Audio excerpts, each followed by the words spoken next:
As we can see the Trump jet just beginning to edge its way to the main part of the runway before taking off, and is heading to New York, and that's where we're heading as well, because Gary O'Donoghue, our correspondent, is there. And Gary, just why don't you start by setting out the scene where you are? Well, Matthew, we're outside the courthouse here in Lower Manhattan, which is also the office for the district attorney, and this is where the former president rather, will come tomorrow for his arraignment. All those details still being worked out, the minutiae of what's happening. But you saw there his plane starting to take off from Florida. It'll be a 2.5, maybe 3 hour maximum flight from West Palm here up to LaGuardia in Queens here in New York. We understand, and he'll probably take a motorcade through to Trump Tower, his building in Midtown, and that's where he'll stay overnight and before coming for his arraignment tomorrow. And you can tell from looking around here that there's a lot of worldwide interest in what's happening to Donald Trump, the first ever former president to be charged with a crime, and I think this will only grow over the day and certainly tomorrow. A lot of planning going on in this city. The New York Police Department, the Secret Service, of course, which looks after former presidents. He has a detachment of people who look after him all the time. They will be coming too, and the authorities from the court as well, trying to work out all the details of that event tomorrow, which will be one of those kind of moments in time, an image for the ages, if you like, where a former president will be arrested.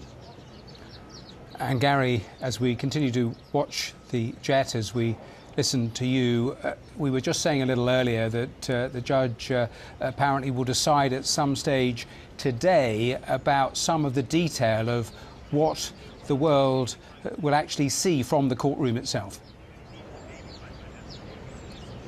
That's right. The judge has a certain amount of discretion in these matters, and certainly a group of media organisations have been putting pressure on to allow cameras into the hallways and into the court for this arraignment, making the argument that it is of such public interest that it's important that the public gets to see these proceedings. They've also been arguing that the indictment, that's the list of charges, possibly up to 30 or more separate charges, that list of charges is made public sooner rather than later. In other words, not wait until tomorrow, until the former president has pled in front of a judge and has left the building, but that should happen today. We're waiting to hear from Judge Juan Merchon about his rulings on that. Nothing that we can tell so far that he's decided.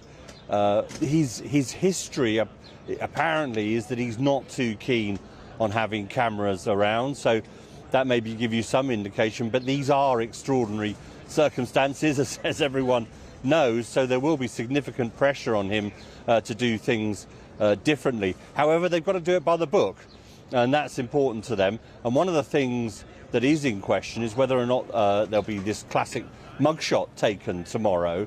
I think some of the authorities are concerned that that could somehow become politicized, that it's not, generally speaking, released in the state of New York under New York state law. And bear in mind, this is not a federal case. This is a case that's being brought by prosecutors in the state of New York, and in this case on the island of Manhattan. We'll talk more about the politics in a moment, but in terms of what we will learn tomorrow, apart from all the optics that you were taking us through, the absolutely key will be in the detail of the charges, won't it? Yes, it will, and there's been a lot of speculation about this, as you can imagine. No one's seen them yet, not even Donald Trump has seen those charges yet. He doesn't get to see them until he arrives here tomorrow. And I think the key thing people will be looking for is which of those charges rise to the level of what's called in America a felony.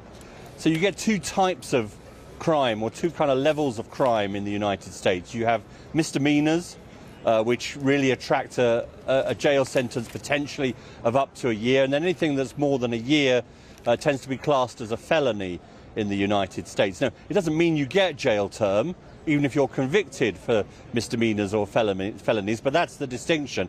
And people, I think, will be looking for those that are classed as a felony, and that could be a combination, if you like, of potential financial crimes with other crimes related to federal election law that rises to that level. If it were just a list of misdemeanors, then I think people would be wondering what all the fuss is about. But people will be combing through that detail tomorrow. They will be going through it bit by bit.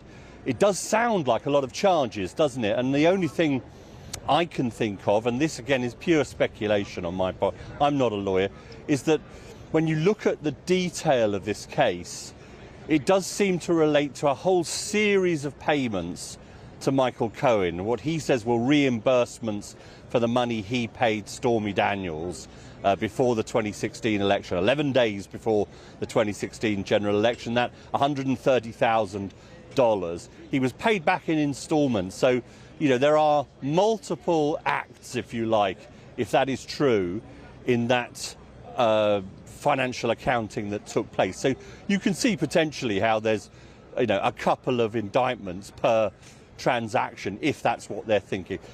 That on my part is pure speculation, but that's why, you know, I think that's a way in which you could possibly explain the high number of actual charges that people are talking about potentially. And Gary, in terms of the extraordinary drama we're going to see over the next 24 hours, where are the public, the US public, in all of this? Yeah, that's a good question. I mean, the public, it's difficult to generalise, I think. I think a lot of people are bemused by this. Certainly a lot of those that are supporters of Donald Trump are very much fired up by this. We've seen that over the last few days. We've seen that at that rally in Waco, Texas a few days ago as well. You've actually, interestingly, seen it in the polls of Republicans in terms of the nomination for next year's general election.